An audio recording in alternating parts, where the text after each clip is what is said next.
மண்டையில கவரை போட்டு மறைச்சுக்கிட்டு நம்ம ஹீரோவோட கடைக்கு ஒருத்தன் வரான். வெயிட் பண்ணுங்க, அந்த ஹேர் சலூனிஸ்ட கூப்பிடுறேன் அப்படின்னு டைப்போ சொன்னா, நான் முடிவிட்டு வரல, உங்ககிட்ட ஒருத்தர் இதை காமிக்க சொன்னாருன்னு காமிச்சா, நம்ம ஹீரோவையும் ஜாஃபேவையும் கடத்தி வச்சு இந்த இடத்துக்கு வா அப்படின்னு சொல்லி அதுல ஒரு லொகேஷனும் இருக்கு. ஜாஃபே செவன் அப்படின்னு சொல்லிட்டு டக்குனு அந்த போனை வாங்கிட்டு டைப்போ ஃபாஸ்டா அந்த லொகேஷனை நோக்கி ஓடுறான். அதை ரீச் பண்ண இடத்த பார்க்கும்போது அவனுக்கு அந்த பழைய ரிங் ஃபைட் தான் ஞாபகம் வருது. அந்த ஃபைட் இருக்கிற இடத்துல இருக்கிற மாதிரியே ஒரு பெல்லும் அந்த இடத்துல இருக்கு. இந்த இடம் பார்க்க தெரிஞ்ச மாதிரி இருக்குல்ல, ஃபேட் லிட்டில் சிக்கன் அப்படின்னு சொல்லி கிங் பர்சன்ட் அங்க வந்து நிக்கிறான். சாகலியா அப்படின்னு டைப்போ பாக்குறான். டைப்போ அடிச்சு போட்டதுக்கு அப்புறமா அந்த ஓனர் வந்து இவனை ஷூட் பண்ணிருப்பாரு. அவன் ஆர்மர் எல்லாம் பார்த்துட்டு டைப்போ வாய பழக்கிறான். பழைய மேட்ச் மாதிரியே தான் 15 நிமிஷத்துக்கு நீ சர்வை பண்ணணும் அப்படின்னு சொல்லிட்டு கிங் பர்சன்ட் டைப்போவை போட்டு அடிக்கிறான். ஒழுங்கா என் ஃப்ரெண்ட்ஸை விட்டுரு அப்படின்னு டைப்போ சொல்லவும், உன் ஃப்ரெண்டுக்கு ஸ்பெஷல் கிஃப்ட் வாங்கிட்டு வந்திருந்தான், அவனும் ஏமாத்துட்டான் கிங் பர்சன் சிரிக்கிறான். இன்ஸ்டன்டா ஹேர் ஸ்டைல மாத்திர ஒரு பூத் இருக்கு. ஒரு ஹேர் ஸ்டைல செலக்ட் பண்ணி காயின் அதுக்குள்ள போட்டு உள்ள போய் உட்காந்தா உடனே அவன் ஹேர் ஸ்டைல் மாறிட்டு நம்ம ஹீரோவா அதை ட்ரை பண்ணி பார்க்கலாம்னு உள்ள போனா நம்ம ஹீரோ அண்ட் ஷாஃபைவை கட்டி அப்படியே கடலுக்குள்ள தூக்கி அதை போட்டுருது. முடிஞ்சா என்ன தோக்கடிச்சு அவங்களை காப்பாத்து அப்படின்னு சொல்லவும், ஆர்மர் எல்லாம் போட்டு வந்து ஃபைட் பண்ற நீ ஒரு கோலா அப்படின்னு டைப்போ சொல்லவும், கிங் பர்சன் டக்குனு வந்து டைப்போவை பிடிச்சிட்டு, நான் ஒன்னும் கோல கிடையாது, இதுல நான் எவ்வளவு வலியும் வேதனையும் அனுபவிச்சிருப்பேன் தெரியுமா, நான் தோத்து போனதுனால தான் அந்த மொத்த பண்ணியும் காலி ஆயிடுச்சுன்னு என்ன போட்டு அடி அடின்னு அடிச்சாங்க. திடீர்னு ஒரு லைட் வந்து என்ன தூக்கிட்டு போயிடுச்சு. ஸ்டாண்ட் பீப்புள் என்ன வச்சு ரிசர்ச் பண்ணாங்க.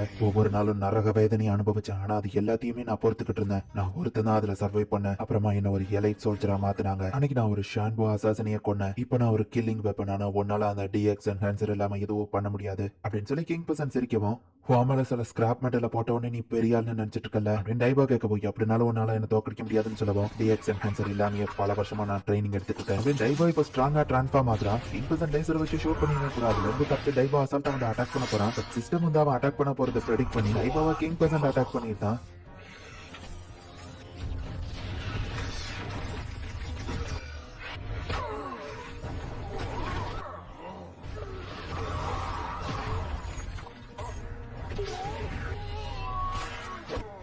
அச்சோ என்னாச்சு, என் டிரான்ஸ்ஃபர்மேஷன் போயிடுச்சு அப்படின்னு சொல்லி டைபா பாக்குறான். இப்ப டைபாவை வந்து கிங் பர்சன் பிடிச்சிருந்தான். உன் கதை முடிஞ்சுது அப்படின்னு நம்ம கொல்ல போகுவோம். என்ன வேணா கொலை பண்ணிக்கோ, என் ஃப்ரெண்ட்ஸை விட்டுரு அப்படின்னு டைபா சொல்லுவோம். அப்ப இன்னும் கெஞ்சு அப்படின்னு கிங் பர்சன் சொல்லுவோம். ப்ளீஸ் கெஞ்சு கேக்குறேன், என் ஃப்ரெண்ட்ஸை விட்டுரு அப்படின்னு சொல்லி டைபா சொல்றான். மனுஷங்க எல்லாரும் உன்னை பார்த்து பயப்படணும்னு சொன்னா இப்ப மனுஷனை காப்பாத்த இவ்வளவு கெஞ்சிட்டு இருக்க, மனுஷங்களுக்காக நீ ஏன்டா இப்படி பண்ற அப்படின்னு கிங் பர்சன் சிரிக்கும். மனுஷங்களை ரொம்பவே வருத்தம் தான். ஒருத்தர் அடிச்சு இன்னொருத்தர் சாகணும். மனுஷங்களும் அதே தான் அவங்களுக்குள்ள பண்ணிட்டு இருந்தாங்க.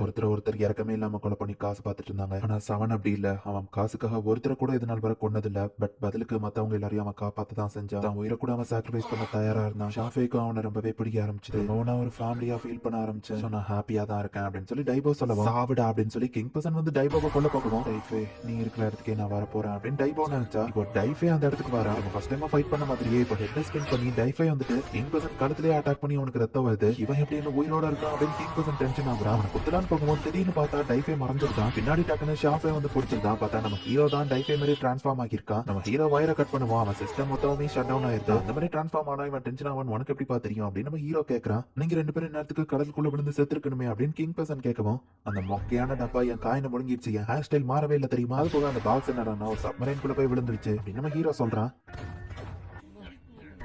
ஹே வாங்க வீட்டுக்கு போலாம் அப்படின்னு டைபோ சொல்றான். அதான் நம்ம ஹீரோ கேட்கவும், இப்போ நாங்க ஈவன் ஆயிட்டோம்னு நினைக்கிறேன் அப்படின்னு டைபோ சொல்லவும், கிங் பர்சன்ட் எதுவுமே பண்ணாம அப்படியே விட்டு போயிருந்தாங்க. மிராக்கல் டாக்டர் கிட்ட போயிருக்கலாம்ல அப்படின்னு நம்ம ஹீரோ கேட்கவும், அவன்கிட்ட போனா இன்னும் பில்லு தான் அதிகமாகும், உன்னை பத்தி நான் அவன்கிட்ட சொன்ன எதுவும் கேட்டியா அப்படின்னு டைபோ கேட்கவும், டைபோ என் பழைய மெமரிஸ் கொஞ்சம் கொஞ்சமா எனக்கு ஞாபகம் வந்திருக்கு, அதை வச்சு நான் எந்த மாதிரி பர்சன் நான் தெரிஞ்சுக்கிட்டேன். நான் ரொம்பவே ஸ்ட்ராங் ஆனவன். ஈவன் கேப்டன் ஜாக்கு கூட ஒரு தடவை தோக்கடிச்சிருக்கேன். பட் என்னதான் இருந்தாலும் இப்ப இருக்கிற இந்த லைஃப் தான் எனக்கு பிடிச்சிருக்கு. நான் உனக்கு கடமைப்பட்டிருக்கேன் டைபோ, நீ என் உயிரை காப்பாத்திருக்க, ரொம்பவே தேங்க்ஸ் அப்படின்னு நம்ம ஹீரோ சொல்றான். இந்த இடத்துல இந்த எபிசோட் முடியுது.